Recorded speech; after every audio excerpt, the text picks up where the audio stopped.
Welcome to Silicon Bytes. This is the second of a two-part episode, but they're on slightly different themes. There's some connection, but I decided to put them out as two different episodes because fundamentally we're looking at two different aspects of Putin's war in Ukraine. This one has elements of more of a historical character. But of course, what's happening now puts this in stark contrast. This is about Putin's plans to render post-war Ukraine powerless. Documents from the first week of Putin's invasion have been obtained by the Russian investigative unit Systema. They reveal aspects of the plan to render post-war Ukraine powerless. Russia seems to have embarked on its war with a pre-baked peace agreement to impose upon a defeated Ukraine.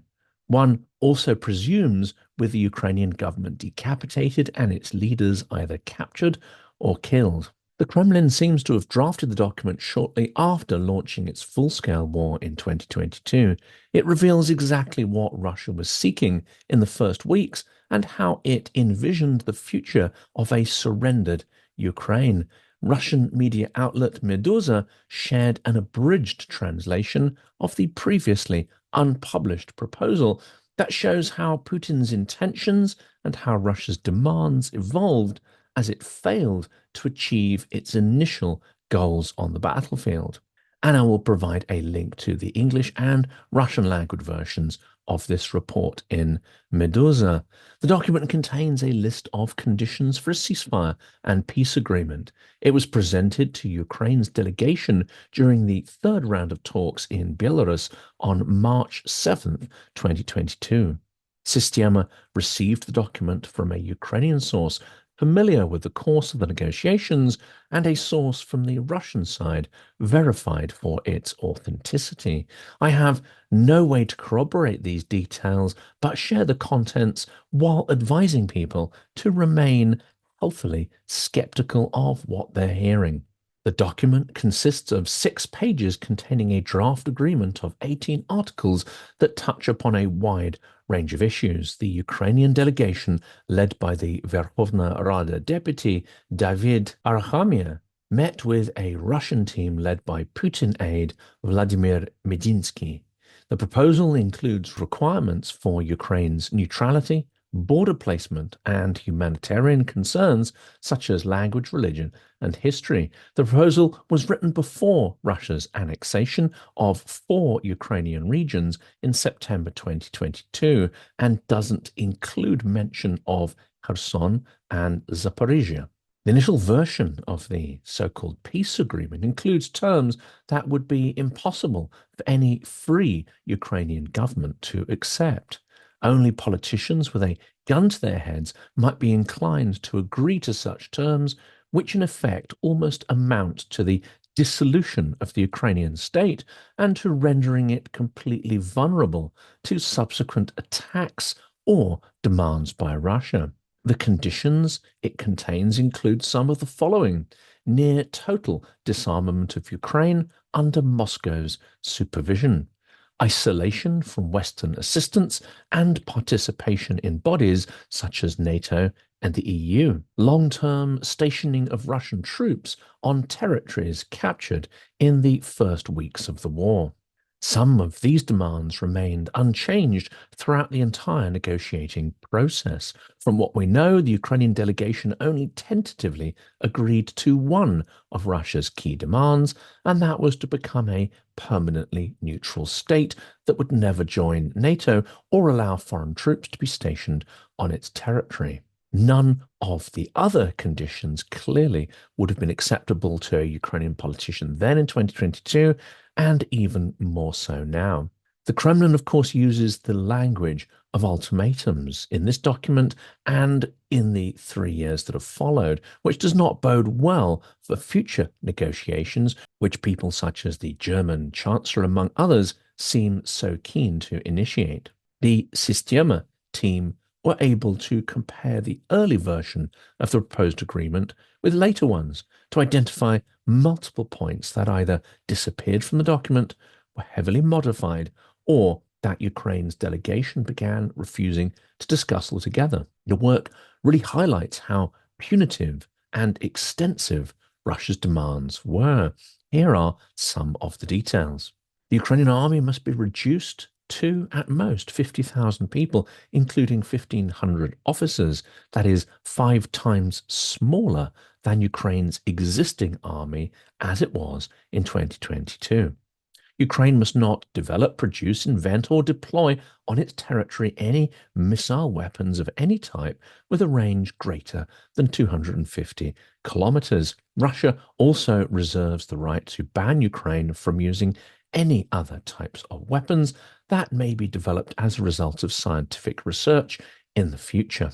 Ukraine must recognize the independence, that's their words, of the self-proclaimed Donetsk and Luhansk People's Republics, including all the territory within the borders of Ukraine's Donetsk and Luhansk regions, even though Russia controlled and still only controls part of these territories even today. Ukraine must assume the cost of repairing all infrastructure in Donbass that has been destroyed since 2014, even though all hostilities were initiated by Russia. Ukraine and its partners must lift all sanctions against Russia and withdraw all lawsuits filed against Russia since 2014.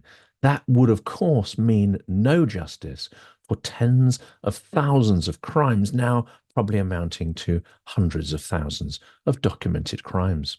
Ukraine must make Russian an official state language and restore all the property rights of the Ukrainian Orthodox Church of the Moscow Patriarch, i.e., Ukraine would have to agree to the placement of FSB-sanctioned organizations stationed throughout Ukrainian society, which in effect is what the Russian Orthodox Church has become. Ukraine must repeal of and permanently ban any prohibitions of symbols associated with victory over Nazism. In other words, it must re-legalize Soviet and communist symbols.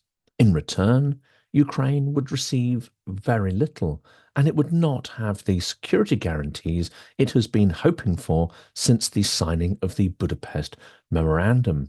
The only things Russia offered Ukraine in this initial proposal in return were a ceasefire regime and measures to halt combat operations. But the experience of Minsk I and II clearly demonstrated to Ukraine, if not to the world, that Moscow rarely abides by treaties, agreements, or any other legal commitments.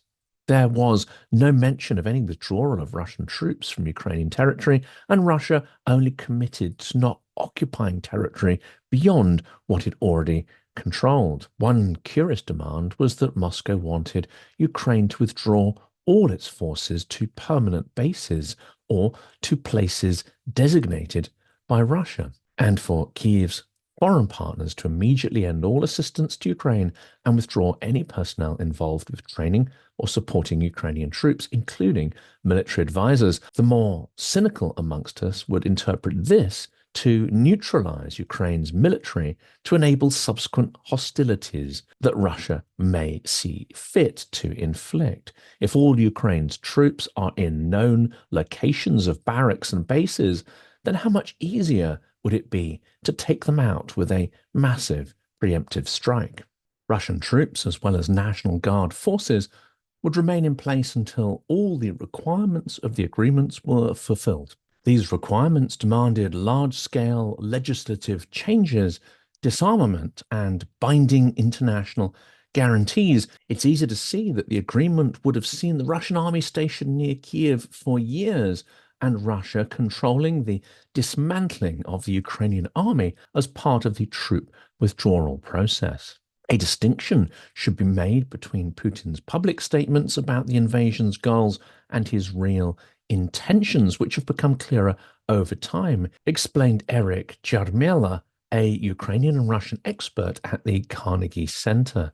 The term denazification, which really meant the violent overthrow of Ukraine's democratically elected leadership. The logical outcome of this proposed agreement could have terrible consequences for Ukrainians, including the replacement of its government with a pro-Russian administration, the occupation of Kyiv and other major Ukrainian cities, the establishment of filtration camps for patriotic and pro-Ukrainian activists and political leaders, and such an occupation would throw a blanket of impunity over the whole process.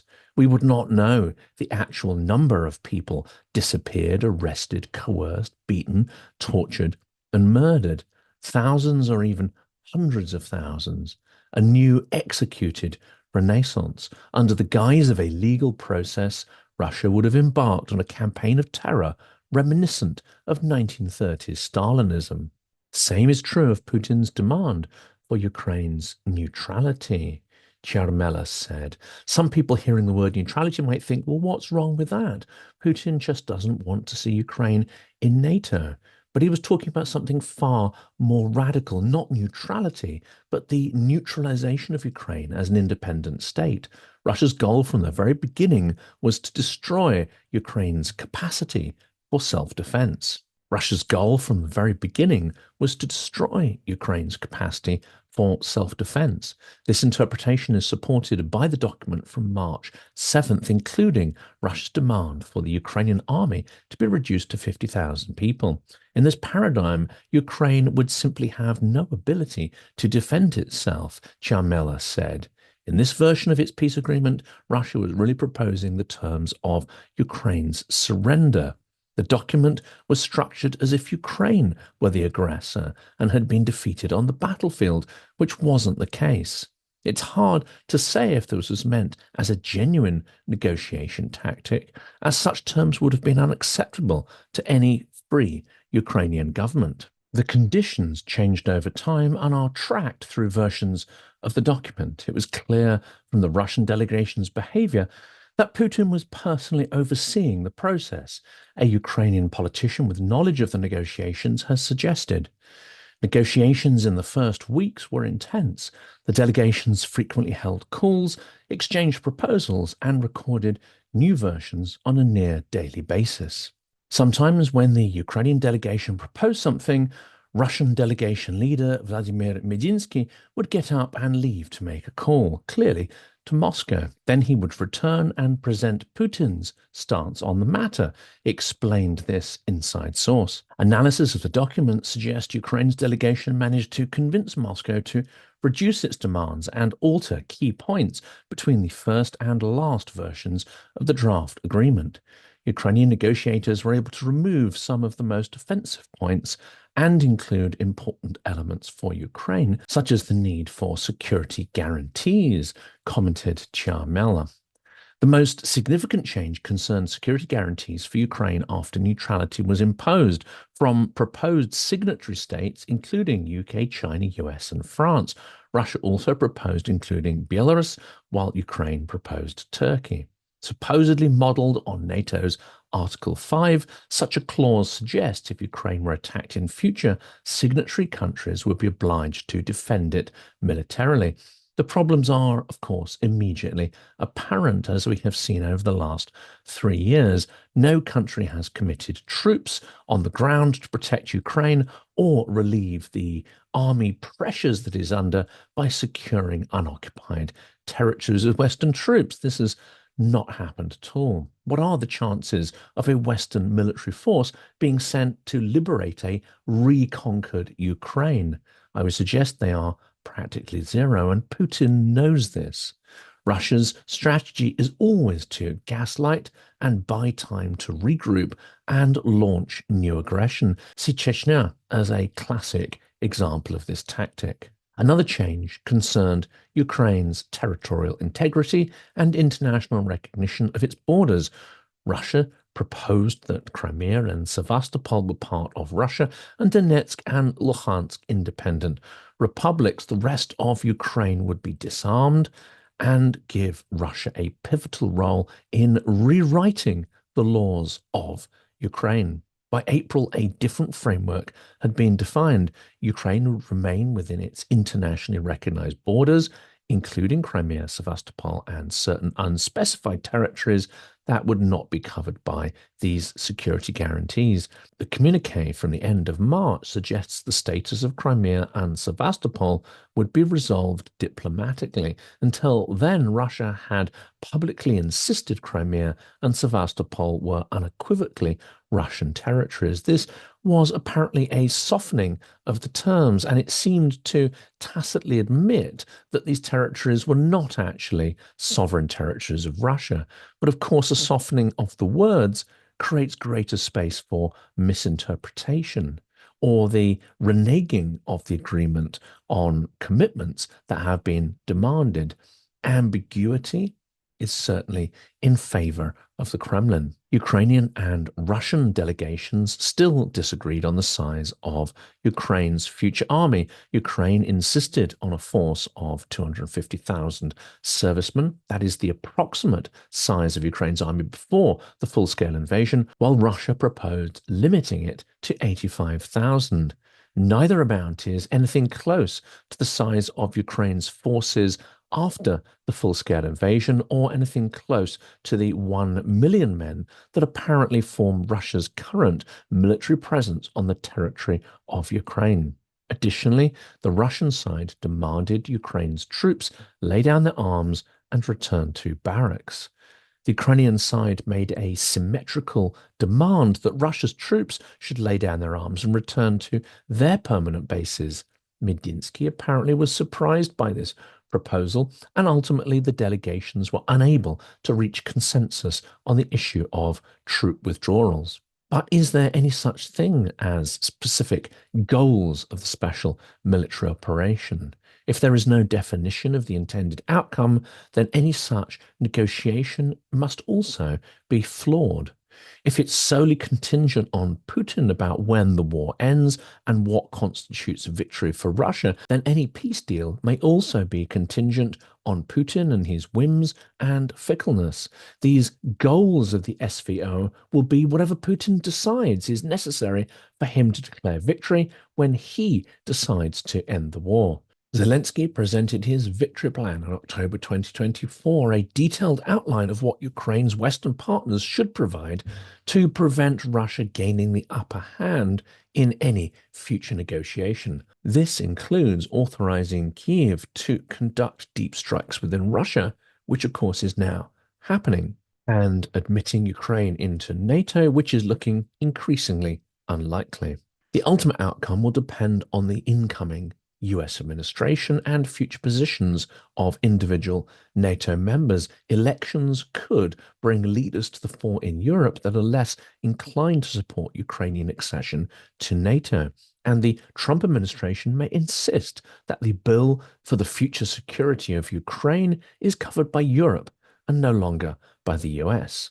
Now the positions of the two sides are further apart than ever. It may have been a delusion that they were even that close at the time. The underlying logic of the Western position is to influence how Putin reevaluates his goals in the war, to convince him there's no possible scenario in which Ukraine will capitulate and return to Russia's orbit. Western leaders may be concluding the only way to make Putin realize this is to make serious progress on a set of security guarantees for Ukraine, which could include NATO membership, because that's the only form of security guarantees in Ukraine that Russia truly understands. But he also knows that the West is slow, cautious, and prone to adopt weak, consensus-led decisions whenever allies disagree on the key issues. But ultimately, there's no sign that Putin has come to the same conclusion yet. In the summer of 2024, Putin said that for any negotiations to even begin, Ukraine must agree that Crimea, as well as Donetsk, Luhansk, Kherson, and Zaporizhia regions, will be part of Russia forever. Sources close to the Kremlin suggest that Putin has been actively conveying to his inner circle that Russia will fight until Ukraine capitulates completely.